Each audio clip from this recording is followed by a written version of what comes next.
Halo Sobat Rebahan yang ingin jadi juragan sayur. Pernah nggak sih kalian beli kangkung di pasar, besoknya udah layu kayak harapan di hari Senin? Nah, hari ini kita bakal membedah sebuah video cerdas tentang rahasia menanam kangkung yang gak ada habis-habisnya. Kita bakal bahas gimana caranya mengubah keranjang buah bekas jadi pabrik kangkung pribadi di rumah. Sebelum kita mulai, coba absen dulu di kolom komentar. Siapa di sini yang pernah coba menanam sesuatu tapi malah layu dalam semalam? Jangan malu-malu, kita semua pernah di sana.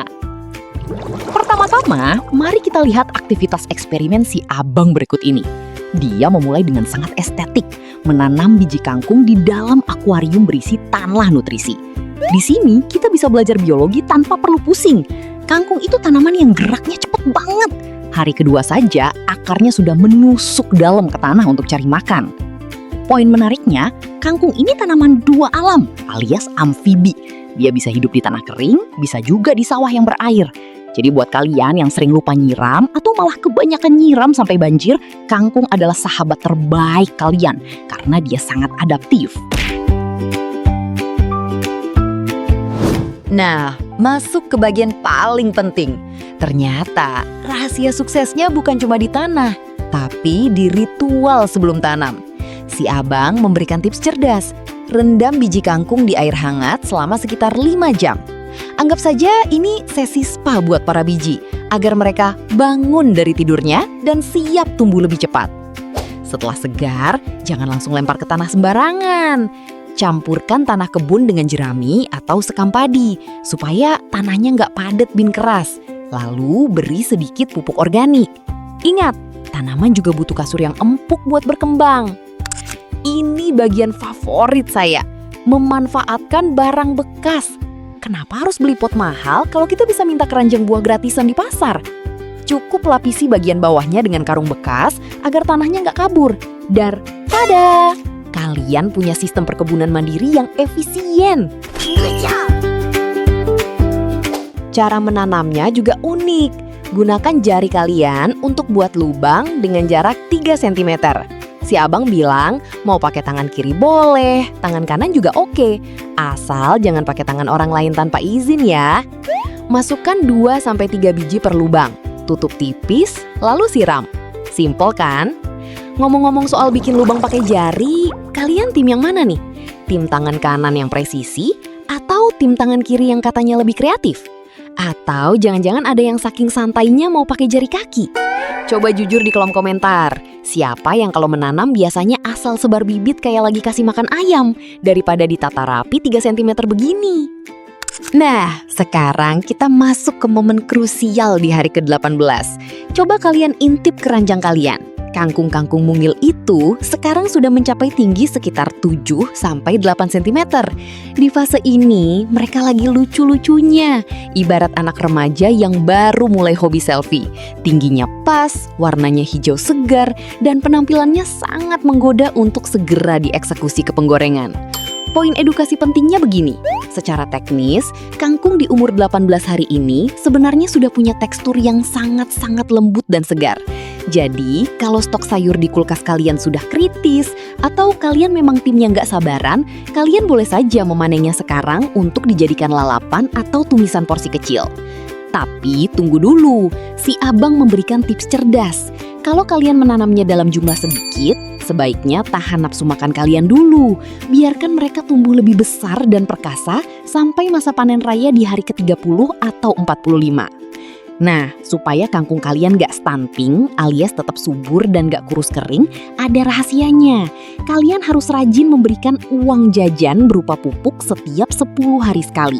Sangat disarankan menggunakan pupuk yang tinggi kandungan nitrogen, karena tugas utamanya memang untuk memicu pertumbuhan daun dan batang agar makin rimbun dan tebal. Ingat, kangkung yang bahagia adalah kangkung yang asupan gizinya tercukupi. Oke, sekarang kita fast forward ke hari ke-35. Coba lihat perubahannya, drastis banget kan? Kangkung kalian sekarang udah bukan lagi tanaman unyu-unyu yang malu-malu kucing. Di hari ke-35 ini, kangkung sudah tumbuh jauh lebih tinggi. Batangnya berubah jadi kekar dan kuat, serta daunnya tumbuh sangat rimbun. Kalau kalian taruh di teras, mungkin tetangga bakal mengira kalian baru saja memindahkan sebagian kecil hutan hujan tropis ke dalam keranjang buah.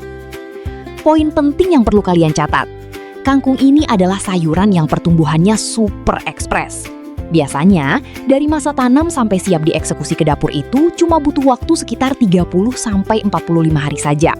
Jadi, buat kalian yang tipe orangnya pengen cepat melihat hasil, kangkung adalah jawaban dari segala doa kalian. Oh iya, jangan asal babat ya. Ada teknik cerdasnya supaya kalian gak perlu beli bibit lagi seumur hidup. Si abang mencontohkan, potonglah batang kangkung dari bagian bawah. Sisakan sekitar 3 cm dari permukaan tanah. Jangan dihabiskan sampai akar. Kenapa? Karena dari sisa batang 3 cm itulah, kangkung akan memunculkan tunas-tunas baru yang jauh lebih banyak. Ini rahasianya. Setiap kali kalian habis panen, jangan lupa kasih uang makan, alias pupuk lagi. Kalau kalian rajin kasih nutrisi setiap habis potong, kangkungnya bakal terus tumbuh subur. Tapi kalau kalian pelit pupuk, jangan protes ya kalau panenan kedua nanti kangkungnya jadi kurus kering kayak habis diet ketat. Kalau kalian mulai tanam di musim semi atau awal musim panas, kalian bisa terus-terusan panen begini sampai musim dingin tiba. Bener-bener definisi makan gratis dari modal keranjang bekas. Jadi, apa pelajaran berharga dari aktivitas cerdas si kreator kita kali ini? Ternyata, untuk punya ketahanan pangan itu nggak perlu nunggu punya sawah berhektar-hektar atau modal jutaan rupiah. Kita cuma butuh keranjang buah bekas, sedikit tanah, dan kemauan buat memulai. Aktivitas ini bukan cuma soal menanam sayur, tapi soal gimana kita bisa lebih mandiri dan menghargai proses. Bayangkan rasanya makan sayur yang baru saja kalian petik di depan mata, tanpa pestisida, dan hasilnya melimpah terus-menerus. Rasanya pasti jauh lebih manis daripada kangkung yang sudah traveling berjam-jam di bak mobil sayur kan? Kangkung ini tanaman yang luar biasa adaptif. Mau di tanah kering oke, di air, hidroponik pun dia mau. Dia mengajarkan kita untuk tetap tumbuh rimbun dimanapun kita ditanam, asalkan kita dirawat dengan kasih sayang. Dan pupuk yang cukup tentunya. Nah, sobat cerdas, setelah melihat betapa simpelnya punya pabrik kangkung sendiri, kira-kira apa sih alasan paling utama yang bikin kalian masih ragu buat mulai menanam hari ini? Dan sebelum kita berpisah, saya mau survei kecil-kecilan. Kalau kangkung rimbun kalian ini sudah dipanen, kalian tim yang mana? Tim cah kangkung terasi yang pedasnya nampol, atau tim kangkung rebus buat pecel yang sehat walafiat? Tulis resep andalan kalian di kolom komentar ya, siapa tahu kita bisa bikin buku masak bareng. Jangan lupa klik like kalau kalian merasa video ini bermanfaat, dan subscribe supaya kalian gak ketinggalan bedah aktivitas kreatif lainnya yang bisa bikin hidup kalian lebih hemat dan produktif. Bagikan video ini ke teman atau saudara kalian yang hobi belanja sayur, tapi teras rumahnya masih kosong melompong. Saya pamit dulu, selamat berkebun, dan sampai jumpa di video bedah aktivitas cerdas berikutnya.